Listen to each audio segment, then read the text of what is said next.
प्यारे बच्चों, इस न्यूमेरिकल को तो हम सोल्व करेंगे और इसी से रिलेटेड एक न्यूमेरिकल आपको देंगे जिसे आप करेंगे खुद से सोल्व। तो चलिए फिर कॉपी और पेन निकाल लीजिए और सोल्व करते हैं। 3 ग्राम यूरिया को 100 ग्राम जल में घोलने पर जल के क्वथनांक में उन्नयन की गणना कीजिए। जल के लिए मोलर उन्नयन स्थिरांक का मान 0.52 केल्विन किलोग्राम मोल इनवर्स या प्रति मोल या पर मोल है। प्यारे बच्चों, बहुत ध्यान से समझेंगे इसके सॉल्यूशन को। देखिए, हमें ज्ञात क्या करना है? हमें ज्ञात करना है, कैलकुलेट करना है क्वथनांक में उन्नयन, जिसे हम प्रदर्शित करते हैं डेल्टा टीबी से। सही है, तो डेल्टा टीबी क्या है? क्वथनांक में उन्नयन या क्वथनांक का उन्नयन या क्वथनांक में होने वाली वृद्धि, और जिसे हम प्रदर्शित करते हैं डेल्टा टीबी से, और ये हमें करना है ज्ञात, बोले तो कैलकुलेट। अब प्यारे बच्चों, हम इसको कैसे कैलकुलेट करेंगे? हमारे पास कौन कौन से मान होने चाहिए, कौन कौन सी वैल्यूज होनी चाहिए कि जिसके द्वारा हम इसके मान को कैलकुलेट कर सकें। तो ये सब बातें पता चलेंगी आपको फॉर्मूले से। तो आइए हम सबसे पहले फॉर्मूले को समझते हैं, याद करते हैं और देखते हैं कि हमारे पास कौन कौन सी वैल्यूज दे रखी हैं कि जिनके द्वारा हम इसको कैलकुलेट कर सकेंगे। तो प्यारे बच्चों, आप ब्लैक पेन से लिखेंगे इसके फॉर्मूले को। फॉर्मूला होता है डेल्टा टीबी बराबर 1000 इंटू केबी।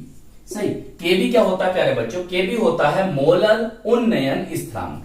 सही, W2 होता है विलेय का भार या विलेय की मात्रा या विलेय का द्रव्यमान, और M2 विलेय का अणु भार या विलेय का मोलर द्रव्यमान, इंटू ये होता है प्यारे बच्चों विलायक की मात्रा, बोले तो कह सकते हो विलायक का भार या विलायक का द्रव्यमान। सही, इस तरह से लिखना है आपको फॉर्मूला, और ब्लैक पेन से लिखना है और इस तरह से बॉक्स में बंद कर देना है।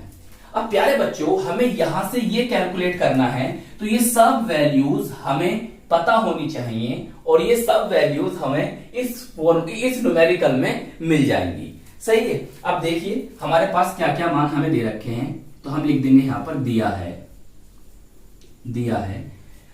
देखिए, 3 ग्राम यूरिया को 100 ग्राम जल में घोलने पर, आप यूरिया को जल में घोल रहे हो, तो यूरिया कौन हुआ? विलेय, और जल कौन हुआ? विलायक। सही, तो देखो विलेय की मात्रा को हम लिखेंगे W2 से, हमें दे रखी कितनी है? 3 ग्राम। सही, 3 ग्राम। अब प्यारे बच्चों, एक बात जरा ध्यान समझो, यहां पर हमें विलेय की मात्रा भी चाहिए, जो कि हमारे पास आ गई 3 ग्राम, और हमें विलेय का अणु भार या मोलर द्रव्यमान भी चाहिए, और विलेय कौन है? यूरिया। तो हम क्या करेंगे? NH2CO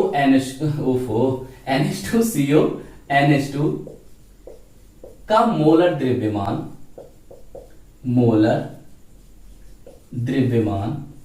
बोले तो M2 कैलकुलेट कर लेंगे। कैसे करेंगे? देखिए, अब हमें फॉर्मूला तो पता ही है यूरिया का, ये होता है NH2CO, तो इससे ही हम मोलर द्रव्यमान या अणु भार निकाल लेंगे। भाई, नाइट्रोजन का परमाणु भार या परमाणु द्रव्यमान कितना होता है? 14।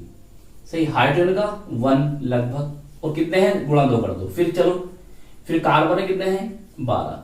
फिर ऑक्सीजन कितना होता है? 16 प्लस करके। फिर नाइट्रोजन कितना होता है? 14 प्लस हाइड्रोजन का 1 गुणा 2। तो बताओ कितना बन जाएगा? ये बन जाएगा प्यारे बच्चों 60 ग्राम पर मोल। बताइए, इतनी बात समझ में आ गई? अब प्यारे बच्चों, 100 ग्राम जल में घोल रहे हो, जल को ने मिलाया, तो ये हो गया आपका W1। सही, W1 बराबर कितना हो गया? 100 ग्राम। अब देखिए, आपको ये पता चला, के भी आपको दे रखा है कितना? ये मोलर उन्नयन स्थिरांक के भी दे रखा है प्यारे बच्चों आपको, के भी बराबर 0.52 केल्विन किलोग्राम पर मोल प्रति मोल या मोल इनवर्स, मोल की पावर 1, जो भी बोलना चाहो बोल सकते हो।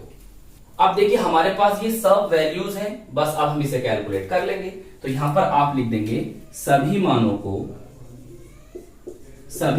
को सूत्र में रखने पर। चलिए, आप रख दीजिए फटाफट इन सभी मानों को। डेल्टा टी भी बराबर हो गया, देखिए 1000 इंटू के बी का मान 0.52 दे रखा है, इंटू प्यारे बच्चों W2 हमें दे रखा है कितना, 3 ग्राम दे रखा है, बटे M2 हमें दे रखा, हमारा आया था निकल के 60, और W1 प्यारे बच्चों हमारा कितना है, 100 है, 100 है, सही बुलाया है ना 100। देखिए बहुत आसान कैलकुलेशन है। क्या करेंगे आप, इन 2 जीरो से 2 जीरो गए, इससे ये चला गया, 3 धुनी 6 हो गया, और 2 से इसे काटोगे प्यारे बच्चों 0.2 धुनी 4 होता है, और 2 छक्के 12, सही। तो हमारे पास हमारा आंसर आ जाएगा डेल्टा टीबी बराबर 0.26 केल्विन, सही। चलिए, और आपका न्यूमेरिकल हो गया सोल्व। तो प्यारे बच्चों अब आप इस न्यूमेरिकल को खुद से सोल्व करेंगे। तो आई होप ये न्यूमेरिकल आपको अच्छी तरह से समझ में आ गया होगा। तो प्यारे बच्चों अपना ख्याल रखिएगा, खूब मेहनत से पढ़ाई करते रहिएगा। हम मिलेंगे आपको इसकी नेक्स्ट वीडियो में। जय हिंद, जय भारत।